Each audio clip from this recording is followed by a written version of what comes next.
তামাৰহাটৰ বাসন্তীপুৰত ভয়ংকৰ দুৰ্ঘটনা সংঘটিত হৈছে। নিয়ন্ত্ৰণ হেৰুৱাই পথৰ দাঁতিত বাগৰি পৰিল এখন ডাম্পাৰ আৰু দুৰ্ঘটনাত ক্ষতিসাধন 5খনকৈ ব্যৱসায়িক প্ৰতিষ্ঠানৰ কথমপি প্ৰাণৰক্ষা কেইবাজনো লোকৰ।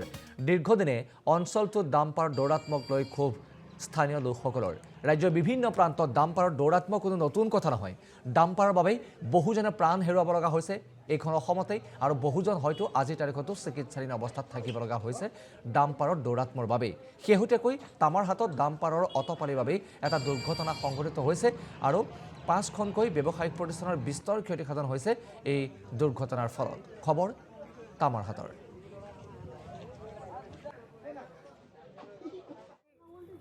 ৰাতিপুৱা অনুমানিক 5টামান বজাত ইয়াত এই অভাৰলোড ডাম্পাৰ এই ৰাস্তা দি যোৱাত অলপমান ৰাস্তাৰ কাষেদি চাকা নমাই দিয়াত গাড়ীখন এনেকুৱাকৈ পাল্টি খালে।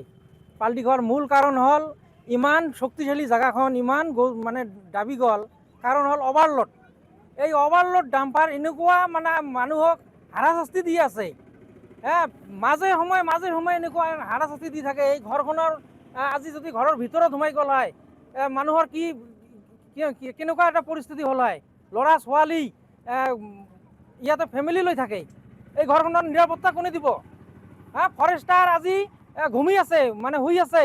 সিহঁতে পইচা লয় আজি এই এনেকুৱাকৈ অভাৰলোড ডাম্পাৰবিলাক এৰি দিয়ে। আৰু দুৰ্ভাগ্যৰ বিষয়, এই ফৰেষ্টাৰে এই ট্ৰেক্টৰ গাড়ীবিলাক যে আছে 1 CM 1.5 CMকৈ পাট্টা মাটি কাটে মানুহৰ ঘৰ। তামাৰহাটৰ বাসন্তীপুৰত ভয়ংকৰ দুৰ্ঘটনা সংঘটিত হৈছে। নিয়ন্ত্ৰণ হেৰুৱাই পথৰ দাঁতিত বাগৰি পৰিল এখন ডাম্পাৰ আৰু দুৰ্ঘটনাত ক্ষতিসাধন 5খনকৈ ব্যৱসায়িক প্ৰতিষ্ঠানৰ কথমপি প্ৰাণৰক্ষা কেইবাজনো লোকৰ। দীৰ্ঘদিনে অঞ্চলটোত ডাম্পাৰ দৌৰাত্মক লৈ ক্ষোভ স্থানীয় লোকসকলৰ। ৰাজ্যৰ বিভিন্ন প্ৰান্তত ডাম্পাৰৰ দৌৰাত্মক কোনো নতুন কথা নহয়। ডাম্পাৰৰ বাবেই বহুজনে প্ৰাণ হেৰুৱাব লগা হৈছে এইখন অসমতেই, আৰু বহুজন হয়তো আজিৰ তাৰিখতো চিকিৎসাধীন অৱস্থাত থাকিব লগা হৈছে ডাম্পাৰৰ দৌৰাত্মৰ বাবেই।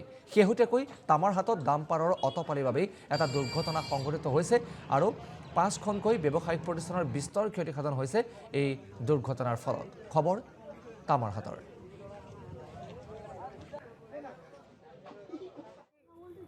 ৰাতিপুৱা অনুমানিক 5টামান বজাত ইয়াত এই অভাৰলোড ডাম্পাৰ এই ৰাস্তা দি যোৱাত অলপমান ৰাস্তাৰ কাষেদি চাকা নমাই দিয়াত গাড়ীখন এনেকুৱাকৈ পাল্টি খালে।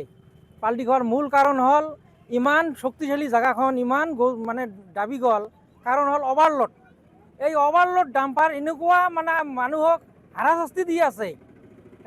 মাজে সময়ে এনেকুৱা হাৰাশাস্তি দি থাকে। এই ঘৰখনৰ আজি যদি ঘৰৰ ভিতৰত সোমাই গ'ল হয়, মানুহৰ কেনেকুৱা এটা পৰিস্থিতি হ'ল হয়।